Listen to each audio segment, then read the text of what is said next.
সবাই তখন আনন্দ করতে ব্যস্ত, কেউ পুরস্কার নিচ্ছেন, কেউ পরিবারের সঙ্গে ছবি তুলছেন। ঠিক ওই সময়টাই ডাগ আউটে একাকী বসে আছেন ফিল সিমন্স। এই একই চিত্র আমরা সবসময় দেখি, বিশেষ করে যখন বাংলাদেশ জেতে সেই সময়গুলোতে দেখি।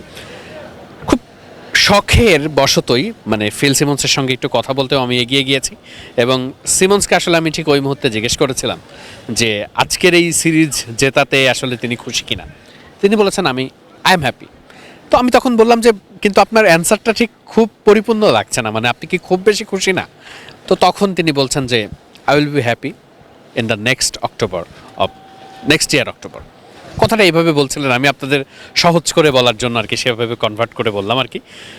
তিনি চোখ করছেন বিশ্বকাপে। তখন আমি আবার একটু কনফার্ম হওয়ার জন্য, শিওর হওয়ার জন্য তার সঙ্গে কথা বললাম যে আপনি কি বিশ্বকাপকে ইঙ্গিত করছেন? তো তখন তিনি একটা হাসি দিয়ে ড্রেসিং রুমে প্রবেশ করেছেন। বিশ্বকাপে বাংলাদেশ কি করবে না করবে সেটা তো পরের আলোচনা, কিন্তু একজন কোচ যিনি লম্বা সময় ধরে বাংলাদেশ ক্রিকেটের সঙ্গে কাজ করছেন, তার চোখ আসলে কোথায়? তিনি আসলে বাংলাদেশ এই ক্রিকেট দলকে আসলে কোথায় সাকসেসফুল করার জন্য ছক কষছেন, কোথায় আসলে ভালো করার জন্য তিনি পরিশ্রম করছেন, সেটা আসলে তার এই কথাতে, তার অভিব্যক্তিতে প্রকাশ পায়। ম্যাচ শেষে তিনি যখন একা একা বসে থাকেন, তাকে নিয়ে আসলে খুব বেশি আলোচনাও হয় না। ফিল সিমন্সকে নিয়ে খুব বেশি আলোচনা হয় না, কারণ তিনি অনেক বেশি কথা বলেন না বা খুব বেশি যে ক্যামেরা ফ্রেন্ডলি এমন না। কিন্তু তিনি নীরবে বসে থাকেন, অবজার্ভ করেন। সিরিজ জয়ের পরে যেন তিনি একটা ব্রেথ নেন, একটা দীর্ঘশ্বাস নেন যে ঠিক আছে, এই সিরিজের কাজটা হয়েছে, আবার পরের সিরিজের কাজ। এভাবে তিনি আসলে বলেছেন যে আমাদের এখন অনেক কাজ বাকি আছে। ড্রেসিং রুমে চলে গেছেন ক্রিকেটারদের সঙ্গে। আমি এখন দাঁড়িয়ে যখন কথা বলছি, কিছু সময় আগের ঘটনায় তার সঙ্গে যখন আমার দেখা হয়েছে, এই মুহূর্তে ড্রেসিং রুমের মধ্যে ক্রিকেটারদের সঙ্গে তিনি আলাপ করছেন। প্রত্যেকটা ম্যাচের শেষে এটা একটা কমন প্র্যাকটিস।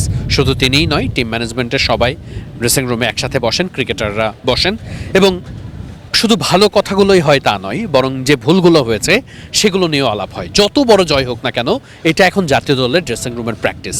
সেখানে মুস্তাফিজুর রহমান, লিটন কুমার দাস, নাজমুল হোসেন শান্ত সবাই কথা বলেন, সবার নিজেদের পয়েন্টগুলো তুলে ধরেন, কি করলে আরও ইমপ্রুভ করা যায় সেগুলো তুলে ধরেন।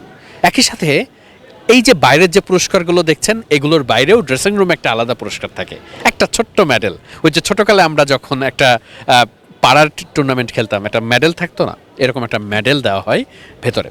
এই মেডেলগুলো থাকে, যেই পুরস্কারগুলো এখানে দেওয়া হয় না, তার বাইরের কোনো সেগমেন্টে। কেমন মাঠের সব থেকে বেশি ভালো ট্রাই করেছে ফিল্ডিংয়ে, খুব ভালো অ্যাটেম্প নিয়েছে উইকেট কিপিংয়ে, এই ছোটো ছোটো ব্যাপারগুলোও যাতে ইন্সপায়ার করা যায়, এইটার একটা প্র্যাকটিস ড্রেসিং রুমে থাকে। এবং এই যে পুরো মহারণটা, একটা মাঠের খেলা থেকে শুরু করে মাঠের পেছনের কত কিছু হচ্ছে, এই পুরো ব্যাপারটাই বাংলাদেশ দলকে এগিয়ে নিয়ে যাচ্ছে ক্রমান্বয়ে। আর খুব স্বাভাবিকভাবেই কাছ থেকে এগুলো দেখতেও ভালো লাগে এবং একই সাথে প্রত্যাশাও বাড়ে, আশাও বাড়ে, স্বপ্ন বড় হয় যে বাংলাদেশ বিশ্বকাপের মঞ্চে নিশ্চিত করেই বড় কিছুর পথেই হয়তো হাঁটবে, যদি না বড় কোনো ভুল তার আগে না হয়। মিরপুর শেরে বাংলা জাতীয় ক্রিকেট স্টেডিয়াম থেকে ওয়াহিদ মুরাদ, মিডফিল্ড।